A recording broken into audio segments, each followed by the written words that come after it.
신앙의 월드컵 선수가 되라, 이런 제목입니다. 얼마 전에 월드컵 경기가 마쳤죠. 근데 우리나라 성적이 좀 좋지 못해서 사람들이 많이 화가 난 상태입니다. 축구 경기장에는 세 종류의 사람들이 있습니다. 첫째는 관중들이겠죠. 관중은 자기가 응원하는 팀이 골을 넣거나 이기면 환호합니다. 기뻐합니다. 자기 팀이 반대로 골을 먹고 경기에 지면 그냥 허탈해하고 또 심지어 분노하기까지도 합니다.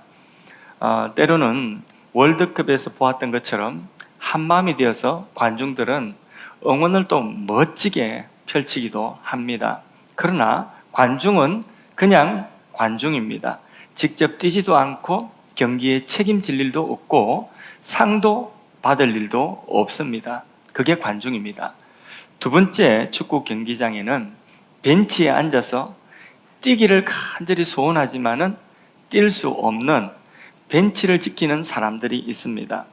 선발되어서 뛸 수 있는 실력이 되지 않든지 아니면 훌륭한 선수지만은 부상을 입고 벤치에 앉아서 뛰지는 못하고 그냥 보고만 있는 그런 분들이 있습니다. 그래서 소원은 있는데 뛰지 못하는 안타까운 사람들, 딱한 사람들, 벤치를 궁뎅이로 데핀다고 해서 벤치 워머다 이렇게 말하는 그런 사람들이 있습니다. 또 축구 경기장에는 진짜 중요한 사람들이죠. 운동장에서 땀 흘려 뛰는 주전 선수들이 있습니다.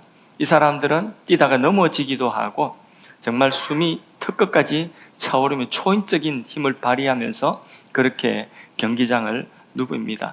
온 힘을 다해서 뛰다가 골을 먹기도 하고 또 실책을 하기도 해서 사람들에게 욕을 먹는 일도 있습니다.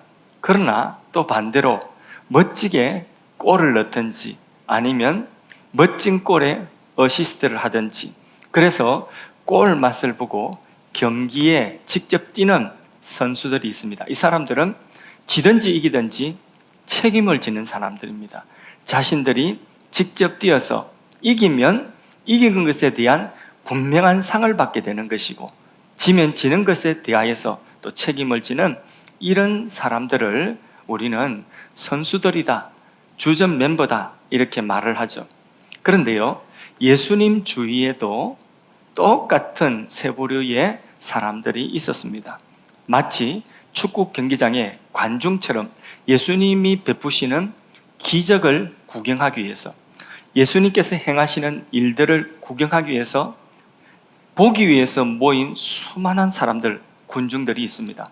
이 사람들도 예수님이 베푸시는 기적의 떡, 요한복음 6장을 읽었는데 6장의 내용은 예수님께서 오병이에 의해 기적을 광야에 베푸신 내용이거든요. 오병이에 의해 기적의 떡을 먹기도 했지만은 정작 예수님께서 그들에게 주시고자 하시는 것, 구원의 진리입니다. 그래서 구원의 진리를 받고 그 구원을 받는 것에 대하여서는 관심이 없었습니다. 예수님이 오병이어의 기적을 베푸실 때에 그 떡을 먹고 이 군중들이 5,000명이 넘는 군중들이 얼마나 흥분을 했는지, 이 사람들이 예수님을 무엇 삼고자 했죠?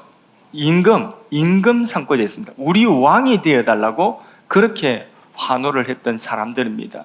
그런데 예수님께서 이 오병이어의 기적을 베푸신 그 목적이 뭐냐? 그 목적은 분명합니다. 이 떡을 먹어도 죽는다. 광야에서 신비한 만나를 먹었던 사람들도 죽었다. 그런데 내가 주는 떡, 곧 하늘에서 내려오는 생명의 떡이 있는데 그 떡이 누구라고요? 예수님 자신이라고. 나를 먹는 자는 영원히 죽지 아니할 것이다. 내가 곧바로 생명의 떡이다. 이 생명의 떡, 구원의 진리에 대하여서 말씀을 하시니까 많은 사람들이 듣다가 떠나버렸습니다. 구원의 진리에 대해서는 관심이 없는 것입니다. 66절 봅니다. 그때부터는 언제냐? 오병이어의 떡 먹고 기분이 다 좋고 예수님을 임금 삼으려고 그렇게 환호를 했던 사람들에게 예수님께서 내가 하늘로서 내려오는 생명의 떡이요 구원의 진리를 전하는 그때부터 그의 제자 중에 많은 사람이 떠나가고 다시 그와 함께 다니지 아니하더라. 구원의 진리의 말씀을 전하니까 관심이 없는 겁니다. 그 후에도 예수님께서는 십자가 지시기까지 많은 기적을 베푸셨습니다. 그 기적의 현장에 많은 사람들, 군중들이 모여서 기적을 구경하였습니다. 예수님이 결국은 십자가의 골고다 십자가를 지시는 자리까지 가기까지 예수님께서 사람들이 로마 군인들에게 붙잡히시고 재판받는 그 모습을 보면서 자신들이 기대했던 임금이 아니에요. 자신들의 기대를 충족시키지 못하니까 태도가 순식간에 바뀝니다. 이제는 축구장의 홀리건처럼 누구를 예수님을 십자가에 못 박아 죽여라고 그렇게 폭도가 돼버립니다. 월드컵 경기에 짓다고 프랑스에서 보니까 막 불내고 난리가 났더라고요. 홀리건들 막 불내고. 누가 프랑스를 선진국이라고 했습니까? 선진국 아닌 것 같아요. 그죠? 대한민국이 선진국 같습니다. 맞죠? 그죠? 불란스는 불났어요. 선진국 아니에요. 선진국 아니에요. 폭도가 돼버려요. 예수님의 그들의 기대에 미치지 못하니까 이 사람들이 홀리건처럼 폭도가 되어서 예수님을 죽여달라고 외칩니다. 이 사람도 누구냐? 관중들이에요. 예수님 주변에 많은 군중들이 모였지만은 관중들이에요. 구원의 진리에 관심이 없습니다. 또 두 번째 종류의 사람들도 예수님 주위에 있습니다. 마치 축구 경기장을 그대로 보여주는 것 같습니다. 예수님의 말씀을 듣기는 듣지만은 예수님을 위해서 경기장에 직접 뛰는 것은 주저하는 사람들입니다. 예를 들어 볼까요? 영생을 얻기 위해서 영생의 말씀을 듣기 위해서 부자 청년이 왔죠. 예수님께 영생의 말씀을 듣는 것까지는 좋아요. 그런데 예수님께서 좋다. 네가 말한 거 다 맞고 네가 그렇게 했으니까 그럼 내가 진짜 한 가지 중요한 건 너한테 가르쳐 줄게. 한번 따라 볼래? 그러면서 예수님께서 네 재산 팔고 나를 따라라. 이러니까 어떻게 했죠? 망설이며 역시 여기 있는 사람들처럼 떠나갔죠. 예수님을 떠났다고 했습니다. 그러니까 진짜 그가 구원받는, 정말 그가 예수님을 정말 따를 수 있는 그 순간에는 용기가 없는 거예요. 결단하지 못하는 겁니다. 소원은 있어요. 그런데 용기가 없어요. 실력이 없어요. 또 예수님 주변에는 예수님이 주시는 말씀을 듣고 예수님께 은혜 받아서 예수를 믿는 사람들도 있었습니다. 그런데 출교 당할까 싶어서 두려워하여 자신을 밝히지 않는 제자들도 있었죠. 이 사람들은 굉장히 소극적인 사람들입니다. 그저 은혜로운 말씀을 듣기 위해서 예수님 설교하실 때에 그 자리에 있지만은, 듣기는 듣지만은 정말 주님을 위해서 자신을 던져서 그렇게 뛰지는 못하는 거예요. 소원은 있는데 몸이 따라주지 않는 그런 분들도 예수님 주위에 많이 있었다는 겁니다. 꼭 축구 경기장 같죠? 그런데 또 정말 중요한 사람들도 있는 거죠. 누구죠? 제자들이죠. 제자들. 예수님께서 자, 여기 보니까 많은 사람들이 영생의 말씀, 내가 곧 생명의 떡이다. 나를 먹는 자는 죽지 않는다. 이렇게 예수님이 자신이 구원의 진리의 말씀, 구원의 길인 것을 알려주시고, 그리고 이 말씀하시니까 많은 사람들이 떠나갔는데, 그런데 끝까지 예수님의 뒤를 따른 사람들, 제자들, 예수님께서 그들에게 뭐라고 말씀하시느냐? 그들에게 자, 다 떠나간다. 너희도 나를 떠나려나? 그러니까 예수님 제자들이 뭐라고 이야기하죠? 주여, 영생의 말씀이 여기 계신데 우리가 누구에게 가겠습니까? 그렇게 주님과 함께 주님을 따라가고, 그리고 그 제자들 모두가 다 예수님이 행하시는 그 기적의 목격자들이요, 그 기적의 증인들이요, 그리고 예수 그리스도의 증인이 된 것입니다. 할렐루야. 요 제자들이 있었던 거죠. 그렇다면 자, 오늘 이 자리에 있는 우리 성도님들, 우리 교회 안에는 역시 똑같이 세 부류의 사람들이 있을 수가 있습니다. 첫째, 관중이 있습니다. 관중처럼 교회는 오지만 나와 상관이 없습니다. 교회는 오지만은 내 예수님을 믿는지 안 믿는지 그것도 모르고 헷갈리는 분들도 계실 겁니다. 굉장히 소중한 발걸음이지만은 그러나 그게 1년이 지나고 2년이 지나고 늘 그대로다. 거기에 대해서는 문제가 있는 것이죠. 왜 교회 오는지, 그 교회 오는 목적이 또 다른 경우도 있을 수가 있겠고요. 그러니까 교회 와서 아이고 이 교회가 분위기가 어떤가, 여기 뭐 현수막은 어떤가, 여기 목사는 또 어떤가, 여기 또 성가대는 어떤가, 구경하는 구경, 관중이 관중. 아무런 책임도 없고, 그리고 거기에 하나님 주시는 진짜 깊은 은혜를 누리지도 못하고 구경하는 거 구경. 예. 또 두 번째 부류의 사람 같은 분들도 있죠. 줄로 와서 예배드리고 항상 있는 그 자리에 늘 계시기는 하지만은 또 소원도 있어요. 주를 위하여 살고 싶은 소원, 봉사하고 싶은 소원, 나도 선교하고 싶은 소원, 나도 저렇게 섬기고 싶은 소원, 나도 저렇게 전도하고 싶은 소원, 소원은 있습니다.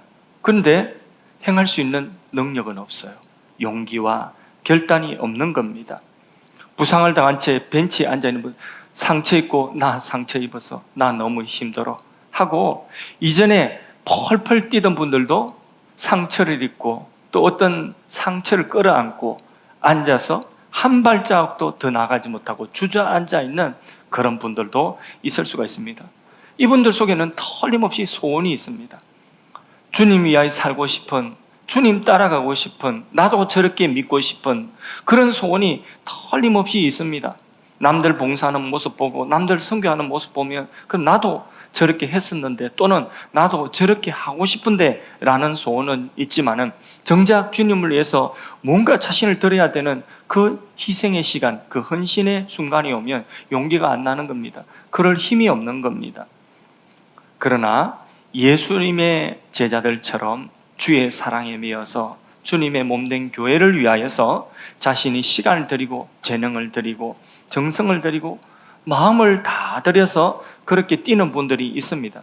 예수님 안에서 더 성장하기를 간절히 원하는 분들, 더 배우고 싶고, 그래서 배움의 현장에, 그래서 더 성장하는 그 자리에, 또 봉사하고 섬기는 그 자리에, 선교한다 하면 선교하는 그 자리에, 또 뭐 한다 하면 뭐 하는 그 자리에, 교회에 대해서도 현재의 교회의 모습에 만족하지 않고 교회를 더 아름답고 풍성하게 하나님이 이루실 더 큰 계획을 향한 꿈을 가지고 있고 그 일에 기꺼이 헌신하고자 하는 그런 분들 있습니다. 자신의 믿음을 지킬 뿐만 아니라 옆에 약한 형제 자매가 있으면 일어나라고 격려하고 도전하면서 손을 붙들고 밥 사주면서 기도해 주가면서 그렇게 갑니다. 그렇게 하시는 분들이 있는 것입니다. 이런 분들은 때로는 실수하기도 하고 때로는요 앞에 났으니까 욕먹기도 합니다. 그럴 땐 낙심도 되기도 합니다. 그럼에도 불구하고 영적 경기장의 일선에서 시간과 물질을 쓰는 것을 아까워하지 않고 헌신하는 이런 주님의 제자와 같은 이런 분들이 주님의 제자가 있는 것입니다. 본문은 바로 이런 제자들을 찾으시는 예수님의 모습. 다 떠나갔다. 너희도 나를 떠나려느냐? 주여, 영생의 말씀이 여기 계시오니 우리가 어디로 가겠습니까? 우리는 가지 않습니다. 우리는 주님을 끝까지 따릅니다. 그런 용기를 가진 사람이 그리 많지는 않다는 때문에 많은 사람들이 떠나가는 겁니다. 근데 우리는 주님을 끝까지 따르겠나이다. 영생의 말씀이 여기 있나이다. 주님과 함께. 그 찬송가도 그런 찬송가 있죠. 피땀 흘린 동산까지 주와 함께 가려 하네. 심판하실 자리까지 주와 함께 가려네. 아멘. 예, 십자가의 자리까지, 피땀 흘린 동상까지 주님과 함께 가고자 하는 그 제자들 얼마나 귀합니까? 그죠? 주님과 함께 울고 주님과 함께 웃고 주님의 기적의 그 역사의 증인이 되고 주님이 하신 그 말씀 또렷이 듣고 그 말씀 가슴 속에 새기고 그 말씀을 전하는 사도가 되는 이 제자들 너무나 귀하죠. 예, 이런 사람들이 누구냐? 자, 월드컵 경기로 비유하자면 거기에 운동장에 뛰는 선수들입니다. 뛰다가 욕 먹고, 뛰다가 욕 얼마나 먹습니까? 그죠? 하나 슛을 때리는데 그냥 개발이에요. 못 들어갔어. 그럼 어떻게 되죠? 그럼 욕 엄청 먹는 거죠. 저런 개발이 있나? 욕을 엄청 먹는 거죠. 욕 먹는 거예요. 욕 먹고 실수하고. 그러나 자, 그러다가 골을 하는데 동점골이에요. 지고 있다가. 그러면 어떻습니까? 기쁘죠. 얼마나 기쁘죠. 역전골이 됐어요. 결승골이 됐어요. 그럼 어떻습니까? 영웅이 되는 거죠. 영웅이 되는 거죠. 그죠? 그 짜릿한 기쁨을 맛보는 그 사람들이 누구냐? 그 사람들이 현장에 뛰는 사람들인 것입니다.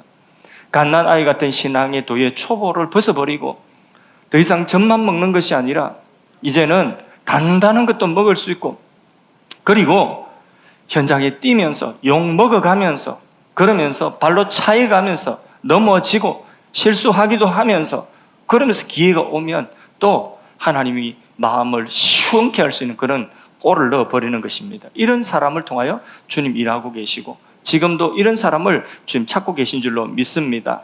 우리 모두가 다 신앙의 월드컵, 하늘나라의 월드컵의 주전이 되기를 축복합니다.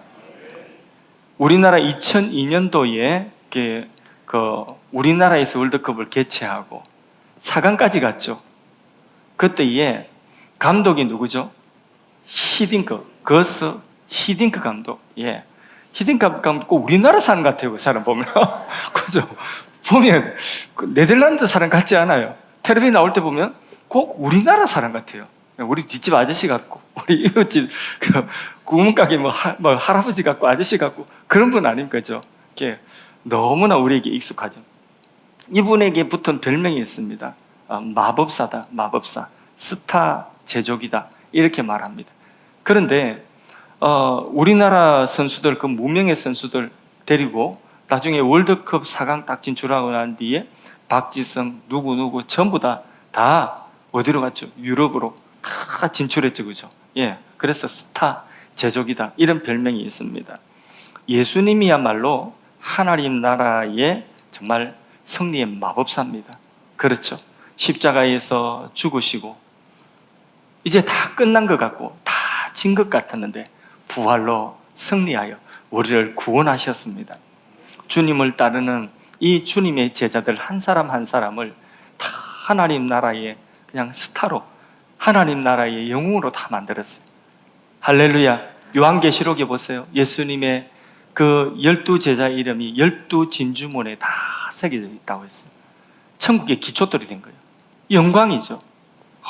얼마나 주님을 따른 자들마다 이 영광을 누리도록, 이 영광의 자리에 설 수 있도록 이끌어 주시는 정말 마법사요 스타 제조기가 우리 예수님 아니겠습니까?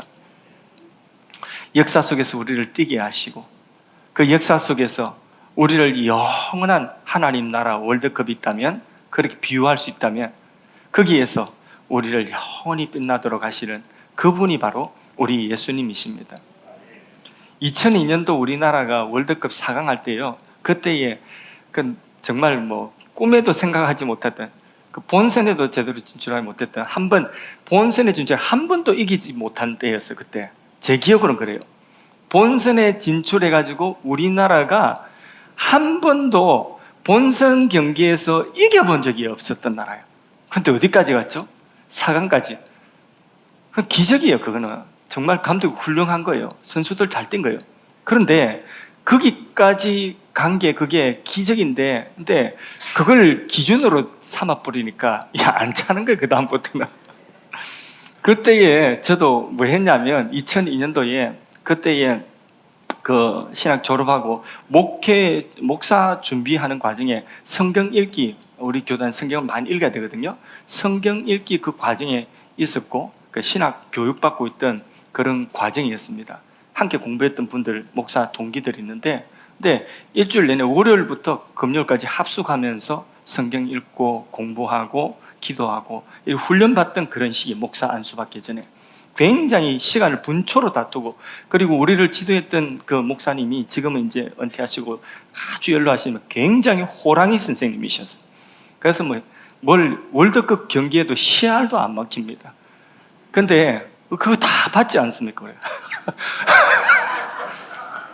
목사님 오늘 월드컵 경기 다 받잖아요. 그래 얼마 전에 월드컵 올해 할 때 얼마 전 지난달인가 한참 월드컵 할 때 그때에 제가 이제 그 장에 내려갔거든. 그래서 목회자 양성원에 갔는데 그때에 저하고 동기 목사님이 지금 이제 목회자 양성원의 교학실장으로 계십니다. 학생들 관리하고 관리하는 이런 분인데, 근데 그분하고 같이 이제 식사를 하는데 학생들 쭉 앉아 있는데 학생들이 목사님 오늘 월드컵 경기 하는데 경기 보여달라는 그거죠.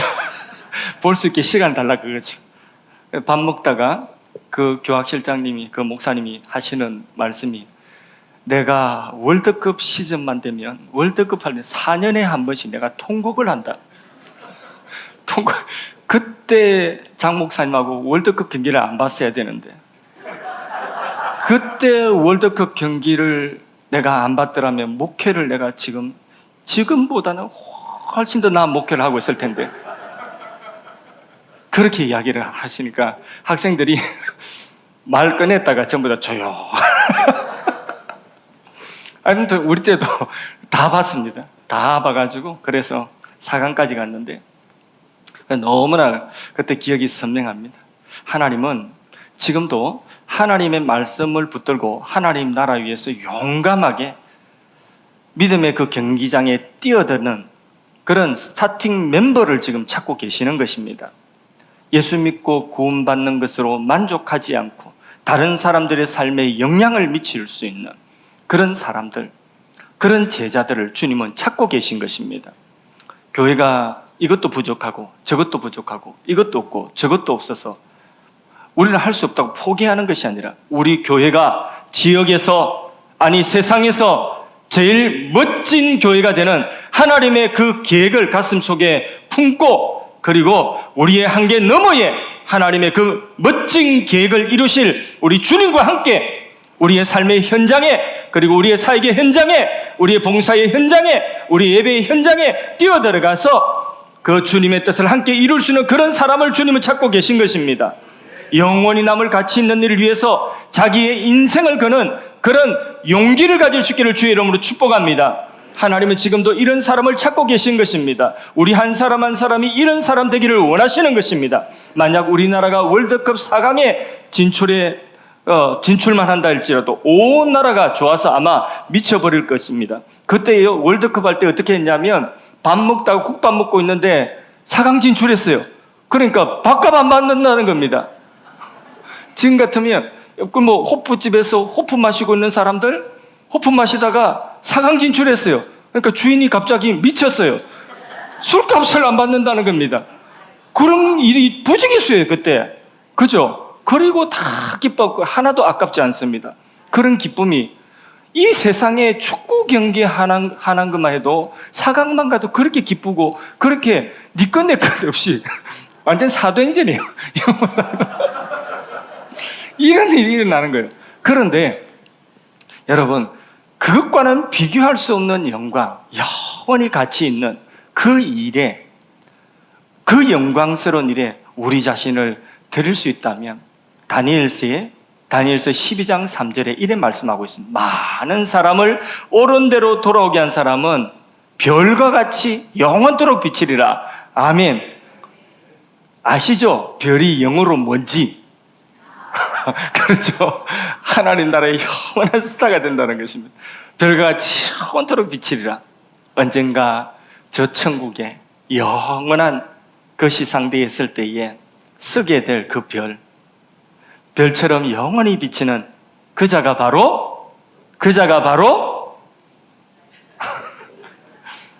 설교를 다시 그자가 바로 그렇죠. 그렇게 되기를 축복합니다. 여러분, 이 세상 월드컵엔 골을 넣고 이겨야지, 그래야지 그게 상을 받지만은요, 하나님 나라의 시상대 앞에 우리가 설 때에 죽음을 통과하고 주님의 시상대 앞에 설 때에는요, 골을 넣고 열매가 있건 없건 뛰어서 주님과 함께 뛰고 주님과 함께 이 땅에서 이 열매가 없으면 없을수록 그 자체가 바로 상입니다. 그 자체가 바로 주님이 인정하는 상입니다. 우리는 눈앞에 있는 당장의 그 열매로 인하여서 우리 기뻐하기도 하고 실망하기도 하지만은 우리가 주님과 함께 그 우리의 삶의 그 경기장에 뛰어들어가서 주님과 함께 뛴 것 자체가 상입니다. 그 자체가 이미 골입니다. 맞습니까? 주님 그거 인정하시는 겁니다. 우리가 실수하고 넘어진 거, 그는 세상에서 실수하고 넘어지 짓으면 욕먹죠. 그런데 주님 위하여서 뛰다가 실수하고 넘어지고 그리고 욕먹은 것 다 그게 뭡니까? 그게 다 상입니다. 그게 땅과 하늘의 차이인 것입니다. 할렐루야. 그게 복음입니다, 여러분.